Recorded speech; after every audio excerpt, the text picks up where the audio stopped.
കൊട്ടാരക്കര താലൂക്ക് ആശുപത്രിയിലെ ഡോക്ടർ വന്ദനാദാസ് കൊലപാതക കേസിൽ വിചാരണ നടപടികൾ ഇന്ന് ആരംഭിക്കും. 131 സാക്ഷികളുള്ള കേസിലെ ആദ്യത്തെ 50 സാക്ഷികളുടെ വിസ്താരമാണ് കൊല്ലം അഡീഷണൽ സെഷൻസ് കോടതിയിൽ ആരംഭിക്കുന്നത്.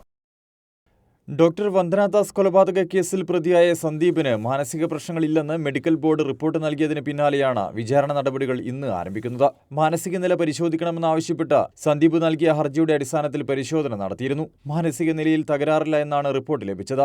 ഇതിന് പിന്നാലെയാണ് കേസിന്റെ വിചാരണ നടപടികൾ ഇന്ന് കൊല്ലം അഡീഷണൽ സെഷൻസ് കോടതിയിൽ തുടങ്ങുന്നത്. കൊട്ടാരക്കര താലൂക്ക് ആശുപത്രിയിൽ ഡ്യൂട്ടിയിലിരിക്കെ 2023 മെയ് 10-നാണ് ഡോക്ടർ വന്ദനാദാസ് കൊല്ലപ്പെടുന്നത്. വൈദ്യപരിശോധനയ്ക്കായി എത്തിച്ചപ്പോൾ പ്രതി സന്ദീപ് വന്ദനയെ കൊലപ്പെടുത്തുകയായിരുന്നു. പുലർച്ചെ 4:30-ക്ക് ഡ്യൂട്ടിയിലിരിക്കെയാണ് പ്രതി സന്ദീപിനെ പോലീസുകാർ വൈദ്യപരിശോധനയ്ക്കായി ആശുപത്രിയിലെത്തിക്കുന്നത്.